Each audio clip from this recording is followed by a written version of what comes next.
আপনি যদি একজন টেক্সটাইল স্টুডেন্ট হয়ে থাকেন এবং সামনে ধরেন আপনার ইন্টার্নশিপ, তাহলে এই ভিডিওটা আপনার জন্য। এই ইন্টার্নশিপের সময়টা হতে পারে আপনার জীবনের বা আপনার কেরিয়ারের একটা টার্নিং পয়েন্ট। এই 1-2 মাসের অভিজ্ঞতা অনেক সময় আসলে ঠিক করে দিতে পারে যে আপনি ভবিষ্যতে কোথায় যাচ্ছেন এবং কি হতে যাচ্ছেন। প্রথমে আসি যে ইন্টার্নশিপটা কেন গুরুত্বপূর্ণ। দেখুন, ইন্টার্নশিপ মানে শুধু একটা কাগজের চিঠি না, এটা একটা গোল্ডেন অপরচুনিটি বলতে পারেন। কারণ এই সময়টাতে আপনি প্রথমবারের মতো একটা ফ্যাক্টরিতে ভিজিট করতে যাচ্ছেন বা ফ্যাক্টরির ভিতরে ঢুকছেন, যেখানে বইয়ের বাইরেও একেবারে বাস্তব যে জিনিসগুলো যেগুলো প্র্যাকটিক্যালি হচ্ছে, ঠিক সেই জিনিসগুলো আপনি চোখের সামনে দেখতে পাবেন। টেক্সটাইল যেমন একটা ধরেন প্র্যাকটিক্যাল বিষয়, তেমনি এর কাজও যদি আপনি হাতে কলমে না শিখেন তাহলে বোঝাটা খুবই কষ্টকর। ইন্টার্নশিপের এই সময়টার সর্বোত্তম ব্যবহার করা উচিত আমার মতে। কারণ ইন্টার্নশিপের সময় 1 মাস বা 2 মাস যতই হোক, সময়টার একটা মিনিটও নষ্ট করা উচিত না। আর আপনার যে ডিপার্টমেন্ট ভালো লাগে, যেমন নিটিং, ডাইং, ফিনিশিং, মার্চেন্ডাইজিং, যেটাই হোক, সেখানেই আমার মতে সময়টা বেশি দেওয়া উচিত। মেশিনের সামনে দাঁড়ান, বিভিন্ন অপারেটরদের সাথে কথা বলতে পারেন, ইঞ্জিনিয়ারদের অবজার্ভ করেন এবং বোঝার চেষ্টা করবেন বিভিন্ন প্রসেস, ডিফেক্টস, সলিউশন কীভাবে তারা করতেছে, এই সব কিছু আপনারা দেখতে পারেন।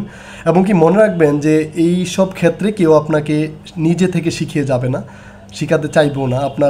আপনাকে নিজের উদ্যোগে জিজ্ঞেস করতে হবে এবং খুঁজতে হবে, প্রয়োজনে অপেক্ষা করতে হবে শেখার জন্য। আর কেউ আপনাকে নিজ থেকে সময় দিবে না, বিরক্ত হতে পারে, তবু লেগে থাকবেন। যদি সোজা বাংলায় বলি, স্যাঁচড়ার মতো লেগে থাকতে পারেন। এবং আসলে এই সময়টাই আসল শেখার সময়।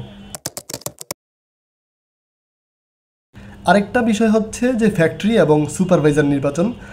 ফ্যাক্টরি বাছাই করাও একটা গুরুত্বপূর্ণ সিদ্ধান্ত। যদি পরিচিত কারো মাধ্যমে আপনার যাওয়ার সুযোগ থাকে সেটা ভালো। কমপক্ষে একজন পরিচিত থাকলেই আপনাকে গাইড করতে পারবে আর কি। আর একটা বিষয় হচ্ছে আমরা অনেকেই এড়িয়ে যাই, সেটা হচ্ছে সুপারভাইজার। ভালো একজন সুপারভাইজার যদি সহানুভূতিশীল সুপারভাইজার হয়, সেক্ষেত্রে ইন্টার্নশিপটা অনেক ফলপ্রসূ হয় আর কি। আর তবে যারাই থাকুক, নিজের দায়িত্ব নিজেকেই নিতে হবে এবং আপনার শেখা নির্ভর করে আপনার আসলে আগ্রহের উপর। ইন্টার্নশিপের আরেকটা বিষয় হচ্ছে প্রফেশনালিজম এবং ক্যাম্পাস রেপুটেশন। যেই কোম্পানিতে আপনি ইন্টার্ন করতে যাচ্ছেন, সেটা শুধু আপনার জন্য না, আপনার ক্যাম্পাস, আপনার বেচ, আপনার শিক্ষকদের প্রতিনিধি হিসেবেও কিন্তু আপনি যাচ্ছেন। তাই সেখানে এমন কোনো কাজ করা যাবে না যাতে ক্যাম্পাসের রেপুটেশন নষ্ট না হয়। ড্রেস আপ, টাইমিং, আপনার কথাবার্তা, সব কিছুতেও একটা প্রফেশনালিজম ভাইব রাখতে চেষ্টা করবেন। আর বিভিন্ন ক্ষেত্রে ফ্যাক্টরিও কিন্তু আপনার পারফরমেন্সের উপর ভিত্তি করে আপনাকে জবের অফারও করতে পারে। নতুন যে জিনিস দেখবেন বা শিখবেন সেগুলো নোট রাখার চেষ্টা করবেন। হাতে না লিখলে আসলে সেগুলো মনে থাকবে না। বাসায় গিয়েও সেই নোটগুলো পড়ুন, দেখুন, ইউটিউব রিলেটেড বিভিন্ন ভিডিও দেখতে পারেন, ছোট করে চর্চা করে রাখতে পারেন। এই অভ্যাসগুলো আপনাকে অন্যদের থেকে আমি মনে করি যে এক ধাপ এগিয়ে রাখবে।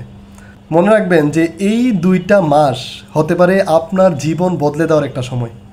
এটাই হতে পারে সেই অভিজ্ঞতা যেটা দিয়ে আপনি আপনার প্রথম যে জব, সেটার জন্য নিজেকে তৈরি করছেন। তাই ইন্টার্নশিপকে সিরিয়াসলি নিন আর শেখার প্রতি যে আগ্রহ সেটা আরও বাড়িয়ে দিন। কারণ শেখার বিকল্প নেই এবং শেখার শেষ নেই। পরিশেষে আমি বলবো, শুভকামনা আপনার ইন্টার্নশিপ জীবনের জন্য। নিজেকে তৈরি করুন এবং নিজের স্বপ্নকে নিজেই গড়ুন। ধন্যবাদ।